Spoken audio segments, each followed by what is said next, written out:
이사야서 44장 21절로 28절 말씀입니다. 하나님이 어떤 분이시냐 하는 이야기를 다시 말씀하시는 거예요. 하나님. 그러니까 앞에서 이사야서 44장 9절로부터 이제 20절까지는 우상이 어떠하냐 하는 것을 우상에 관해서 말했는데, 그거에 대비해서 하나님이 어떠한 분이시냐 이 말이에요. 창조자이고 구속자이시라 이 말이에요. 그래서 야곱아 이스라엘아, 그 이스라엘 아브라함의 혈육에 대한 그 애착과 애정을 나타내는 이름 야곱. 그 야곱의 후손 또 누구예요? 이스라엘 민족이에요. 기억하라는 거예요. 너는 내 종이니라. 내가 너를 지었으니 너는 내 종이니라. 이스라엘아, 너는 나에게 잊혀지지 아니하리라. 하나님은 결코 이스라엘 민족을 잊지를 않으세요. 이스라엘 민족은 하나님을 잊을지언정 하나님은 잊지 아니하신다 이 말이에요. 이거는 아브라함이나 이삭이나 야곱이나 훗날에 가서 뒤에 더 이어지는 아브라함의 후손들이 하나님을 떠나고 하나님을 잊는 일들이 자꾸 반복돼서 일어나요. 그러할지라도 하나님께서는 그 후손에 대한 언약을 잊지를 않으셔요. 아브라함에게 한 그 언약을 잊지 않고 언제나 하나님께서는 그 언약을 신실하게 지켜나가시는 거예요. 그래서 야곱아 이스라엘아 기억하라 이거예요. 언약을 맺은 너는 내 종이라. 너는 여호와 하나님만을 섬기겠다고 그렇게 언약을 맺은 종이라는 거예요. 그거를 기억하라는 거예요. 창조주 하나님이 바로 나라는 거를 기억하라는 거예요. 그런데 내가 나를 잊고 순종하지 아니하고 이방 우상 신들, 손으로 만든 이방 우상 신들을 섬긴 그 죄는 큰데 그 죄를 기억 안 하겠다는 거예요. 22절입니다.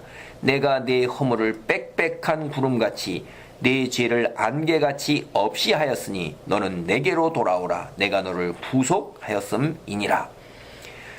내 허물이 빽빽한 구름 뒤에, 두꺼운 구름 뒤에 알 수가 없잖아요. 그 빽빽한 구름 뒤에 있는 죄 없는 것처럼 깨끗이 다 도말해서 없애버리겠다는 거예요. 보이지 않는 것처럼 하겠다는 거예요. 그 다음에 내 죄를 안개같이 없이 하인다.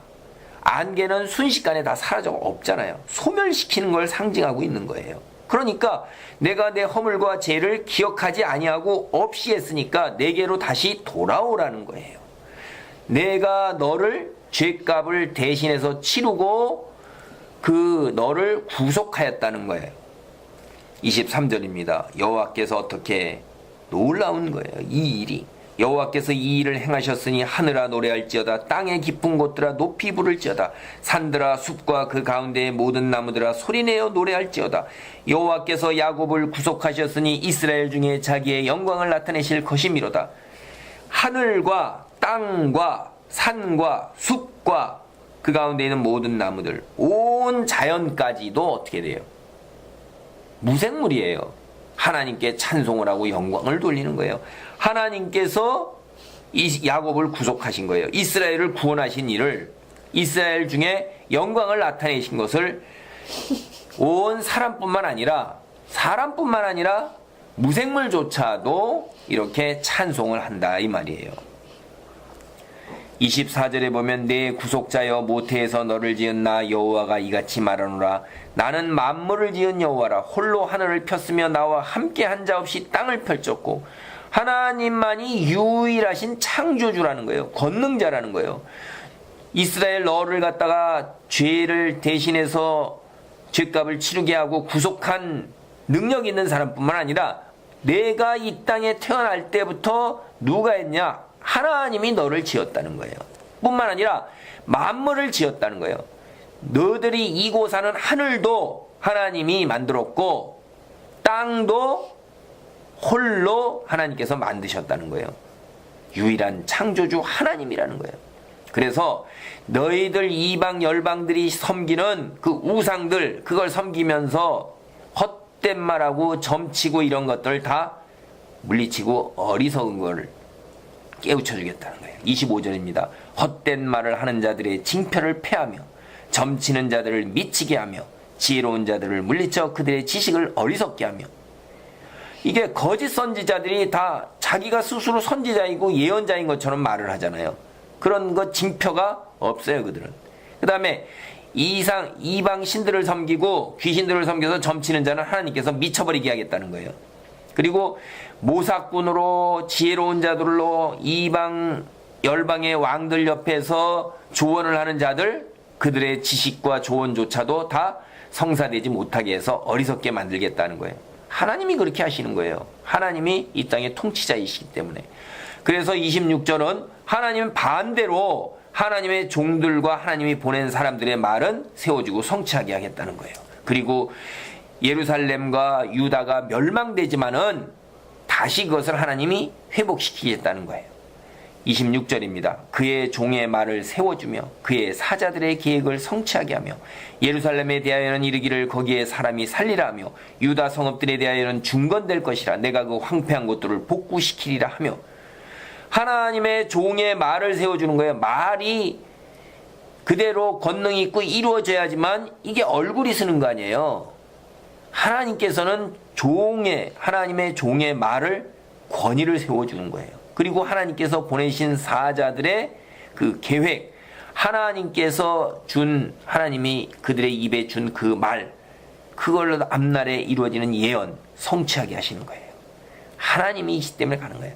그리고 이제 황폐하고 파괴된 예루살렘에 다시 사람이 살게 될 것이고 파괴된 유다 성읍들은 다시 건축될 것이에요. 하나님께서 그것을 복구하신다 이 말씀이에요.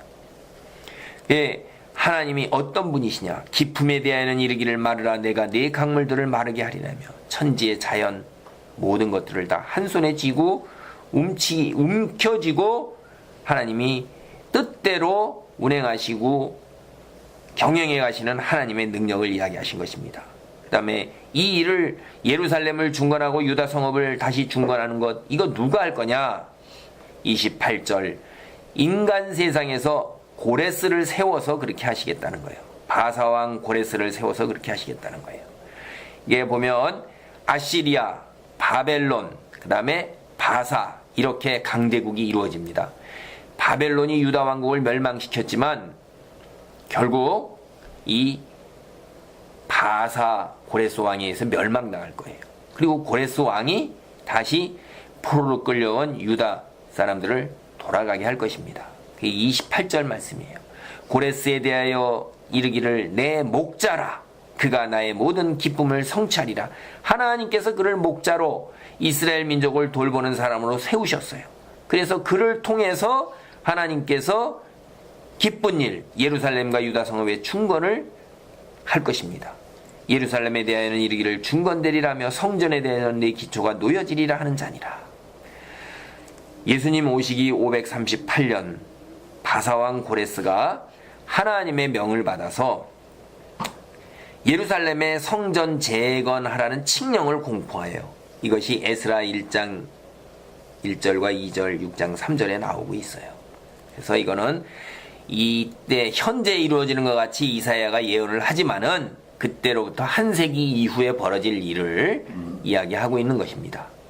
하나님께서 창조자여 구속자라는 그 이야기를 다시 이 단락에서 하고 있는 것입니다.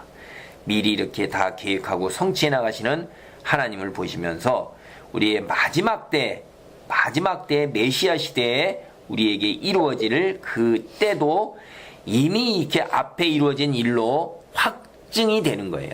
증거로 예언했던 일들이 이루어지는 걸 보고 하나님께서 겹쳐서 예언하는 메시아 시대에 올릴 그 영광, 마지막 날의 새하늘과 새 땅에 하나님 왕국의 도래도 역시 똑같이 이런 예언의 성취와 마찬가지로 성취될 줄 믿습니다. 아멘.